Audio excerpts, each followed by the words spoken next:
vamos a hablar un poco de heridas y cicatrización, ¿ya? En relación a heridas y cicatrización vamos a hablar de esta manera, ¿ya? En primer lugar, tenemos que clasificar a las heridas como limpias, contaminadas, contaminadas o sucias, ¿ya? Las heridas limpias son aquellas en las cuales uno no abre el tracto digestivo, ni el tracto respiratorio, ni el tracto urinario. No existe contacto de la mucosa con el exterior, no se abre el intestino, ojo, ¿ya? Por ejemplo, ejemplo de heridas limpias, tenemos una laparotomía en blanco, ¿ya? Laparotomía en blanco. ¿Qué quiere decir laparotomía en blanco? Por ejemplo, entramos a operar a un paciente con apendicitis, ¿ya? El interno estaba de guardia con el R1, ¿ya? Entonces, evaluaron al paciente, le dijeron tiene apendicitis, le pidieron todo, ¿ya? Y supuestamente fue apendicitis. Viene el cirujano y ya se deja convencer por el interno, por el residente, y le dice, sí, eso es una apendicitis, vamos a entrar a la sala. Entran a sala y, ojo, no hay nada, el apéndice normal. ¿Qué operaron? Una diarrea, ¿ya? Entonces, como solamente abrieron el abdomen, no vieron nada, ¿ya? Todo estaba normal, no sacaron nada. Entonces, eso se conoce como laparotomía en blanco, ¿ya? Y es una herida limpia, ¿ya? Por ejemplo, también una herida limpia es una cirugía de hernia, una hernioplastía, porque no se entra en la cavidad abdominal, no se apertura ningún intestino. También es una herida limpia. Cuando uno opera también una obstrucción abdominal, una obstrucción intestinal, ¿ya?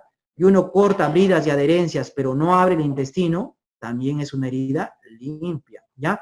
A veces cuando uno corta bridas y adherencias, uno puede lesionar la serosa del intestino, pero no se abre el intestino, se lesiona solamente la serosa, que es una parte del intestino, de la pared del intestino. También sigue siendo una herida limpia, ¿ya? Una herida limpia. Para que sea herida, para que pase de limpia a limpia contaminada, ¿qué tiene que pasar?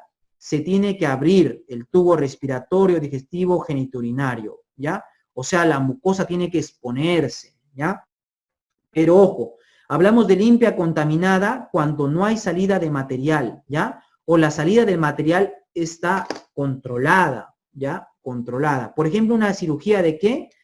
De colon, ¿ya? Una cirugía de colon programada, ¿ya? Colon, pero programada. Programada, ¿ya? ¿Por qué? Porque, por ejemplo, cuando nosotros operamos colon, una cirugía de cáncer, por ejemplo, colorectal, cuando operamos, colocamos, ¿qué? Colocamos gasas embebidas con yodo povidona.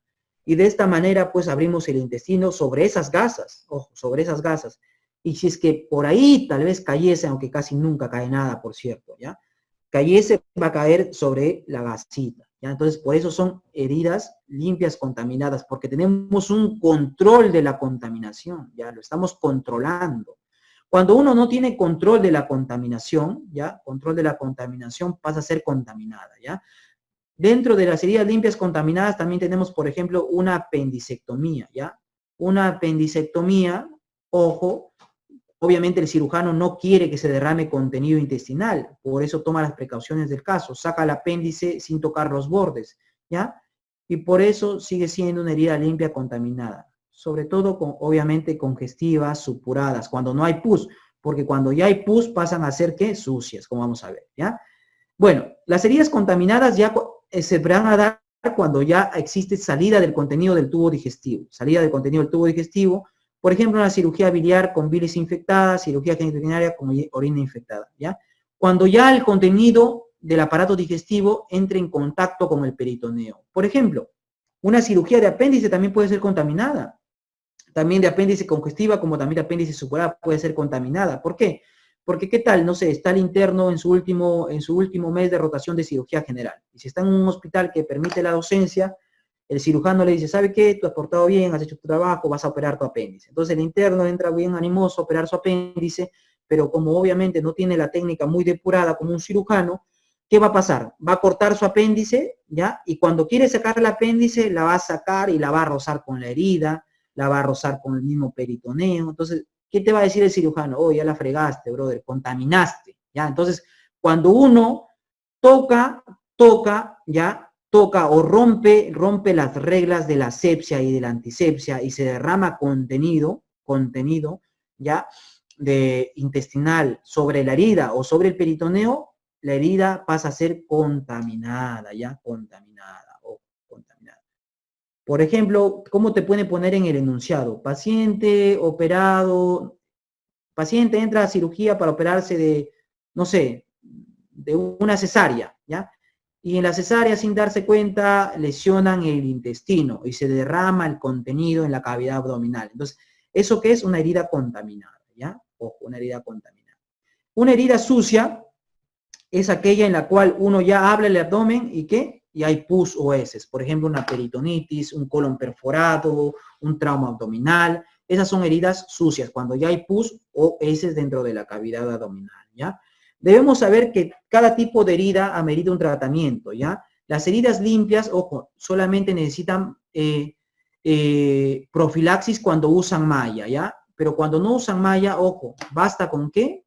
Simplemente nada, no se da nada en las heridas limpias, ¿ya? Pero cuando utilizan malla, ahí sí debemos colocar antibiótico profilaxis. Y el ejemplo más frecuente de heridas limpias es la hernioplastia. Y la hernioplastia se utiliza malla, sí damos antibiótico profilaxis, ¿ya? Las heridas limpias contaminadas, por ejemplo, una apendicectomía de un apéndice congestiva, supurada, sí van a profilaxis. Ahorita vamos a explicar qué es profilaxis, ¿ya? Las heridas contaminadas también deben ir a profilaxis, pero las heridas sucias deben ir a tratamiento antibiótico, o sea, darles antibióticos por 7 a 10 días, ya, esa es la diferencia. Además, vamos a hablar ahora de heridas traumáticas, ¿ya? Las heridas traumáticas ya de entrada son heridas contaminadas, pero cuando pasan más de 6 horas, pasan de contaminadas a sucias, ya luego de las 6 horas. Eso es importante, ¿ya? Recuerden que las heridas con pérdida de tejido y por mordedura canina, o por mordedura humana, o por mordedura de lo que fuera, son de frentes heridas sucias, ¿ya? Obviamente las heridas limpias tienen un riesgo de infección bajo. Las heridas limpias contaminadas sigue siendo bajo el riesgo de contaminación, de sobreinfección, por ISO. Las heridas contaminadas sigue siendo bajo, pero ojo, las heridas sucias, el riesgo es muy alto, del 50%. La mitad de las heridas sucias se van a contaminar, ¿ya? O se van a infectar con una ISO. Es por eso que en las heridas sucias nosotros a veces preferimos que dejar la herida abierta, ¿ya? Dejar la herida abierta, pregunta de examen, ¿ya? Y aplica para cualquier tipo de herida sucia, ojo, para herida sucia por mordedura canina en miembros inferiores, para herida sucia, por ejemplo, de una apendicectomía también aplica, para herida sucia de un divertículo perforado también aplica, se puede dejar la herida abierta, ojo. Bueno, la antibiótico profilaxis. La definición de antibiótico profilaxis es el antibiótico que se da ya al momento de la inducción anestésica, correcto, 30 minutos antes de la incisión, 30 minutos antes de la incisión, ojo, ¿ya? Ese es el momento en el cual se debe administrar el antibiótico. El antibiótico lo vamos a administrar dependiendo de la cirugía que vamos a tener. Si estamos ante una cirugía limpia, por ejemplo, una cirugía de hernioplastia, ¿qué antibiótico vamos a usar? Vamos a usar antibióticos dirigidos contra la flora de la piel, porque estamos hablando de una incisión sobre la piel de una cirugía limpia, no se ha abierto el tracto digestivo para nada. Entonces, los gérmenes que pueden sobreinfectar la herida, ¿cuáles son? Son básicamente los gérmenes de la piel, estafilococo y estreptococo. Por eso que en cirugías limpias utilizamos generalmente cefazolina, ¿ya? Cefazolina o cefalexina cuando ¿ya? Dependiendo cómo manejemos al paciente, ¿ya? Y en las heridas limpias contaminadas o contaminadas, generalmente estas heridas van a ser, ¿por qué? Por ejemplo, por apendicectomías, ¿ya? Por apendicectomías de apéndice congestiva, ¿ya? Por ejemplo, una cirugía de colon programada, ¿ya? Entonces, cuando abrimos el tracto digestivo, ya vamos a tener gérmenes que pueden contaminar la herida, que pueden ser gram negativos y anaerobios. Entonces, los antibióticos profilácticos tienen que estar dirigidos contra estos gérmenes. Por eso utilizamos para gram negativos la mayoría de las veces ceftriaxona, ¿ya? O también podemos utilizar gentamicina, asociado a ¿qué? A un antibiótico contra anaerobios, que puede ser clindamicina, que puede ser metronidazol, ¿ya? Y esa es la manera como más o menos hacemos nuestro antibiótico profilaxis, ojo.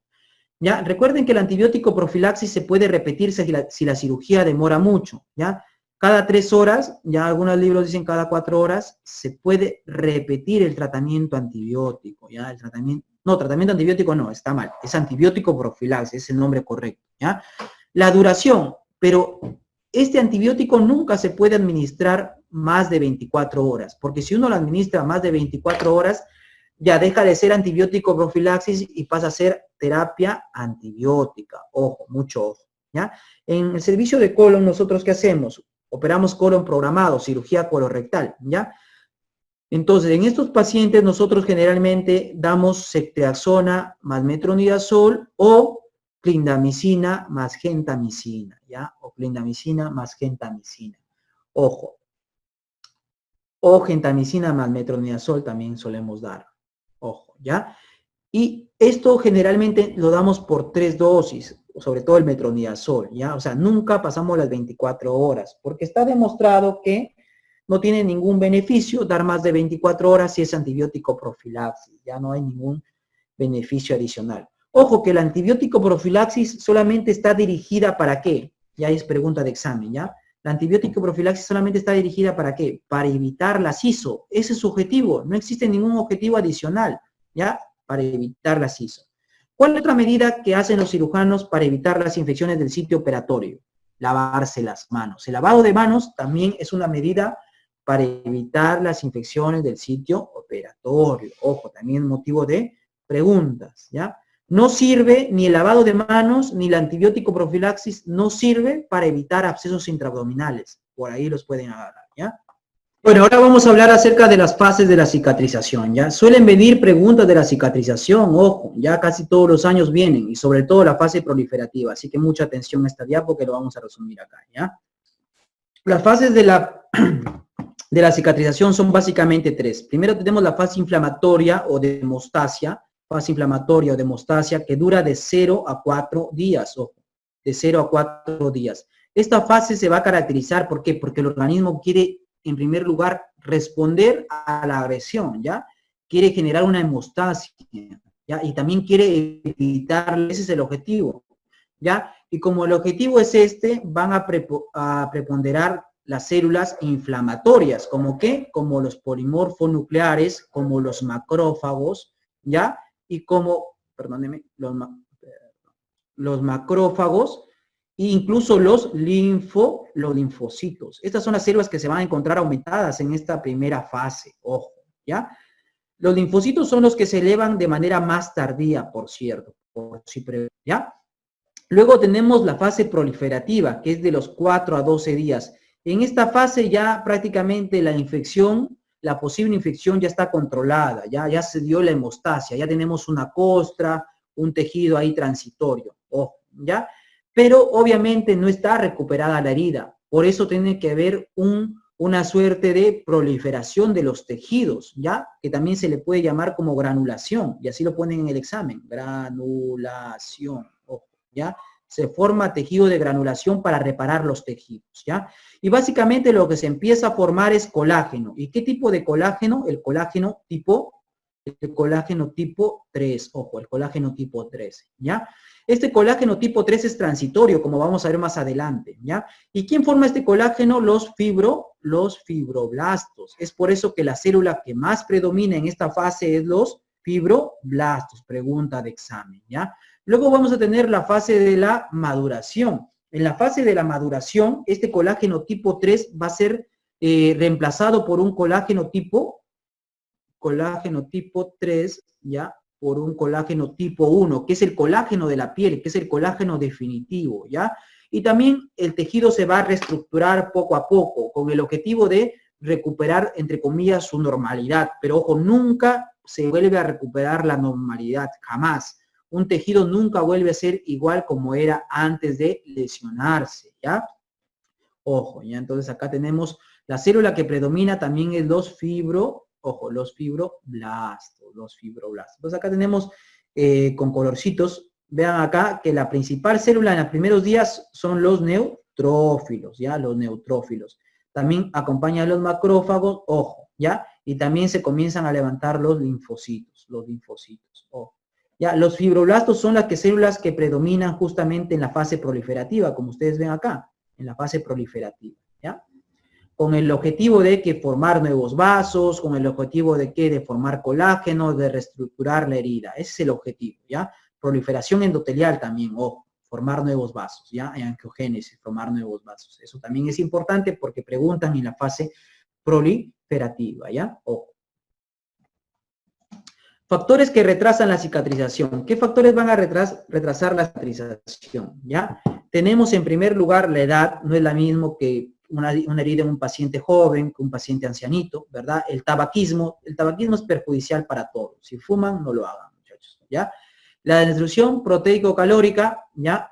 La diabetes, la inmunosupresión, esteroides, obviamente tiene que ver con la síntesis con la reparación de los tejidos, ¿verdad? La quimioterapia, la radiación, la infección, cuerpo extraño, vasculopatía periférica. Todo esto dificulta la cicatrización. La vasculopatía periférica se va a presentar en pacientes diabéticos también, por cierto, ¿verdad? Entonces, por eso las heridas no sanan en un paciente diabético. Por eso las heridas no demoran mucho en sanar en un paciente que tiene varices, por ejemplo, también, para hablar de vasculopatía periférica, ¿ya? La radiación también y todo eso, ¿ya? Recuerden que la resistencia de una cicatriz se recupera el 80% a los 3 meses, pero ojo, nunca vuelve al 100%, ya, nunca vuelve al 100%, ¿ya?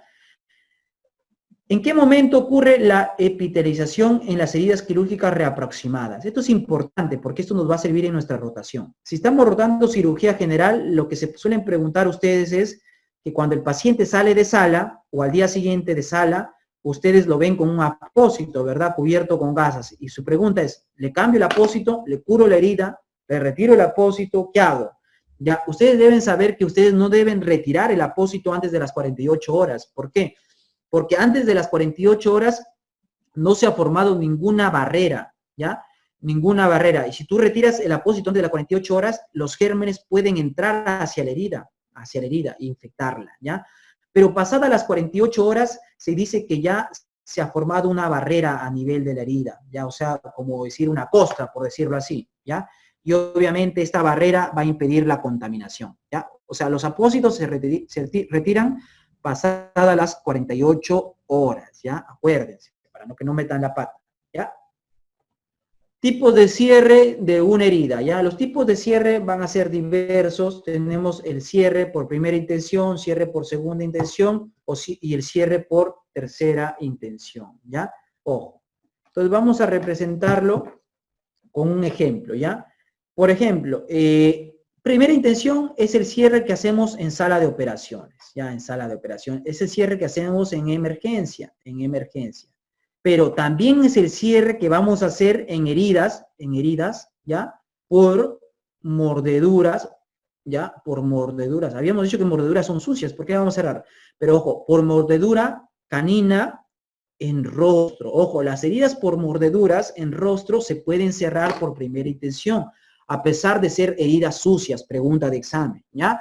¿Por qué? Porque el rostro es bastante bien irrigado, ¿ya? O sea, está muy irrigado, tiene bastante célula inflamatoria, bastante de todo, y eso evita que las heridas se infecten, ¿ya?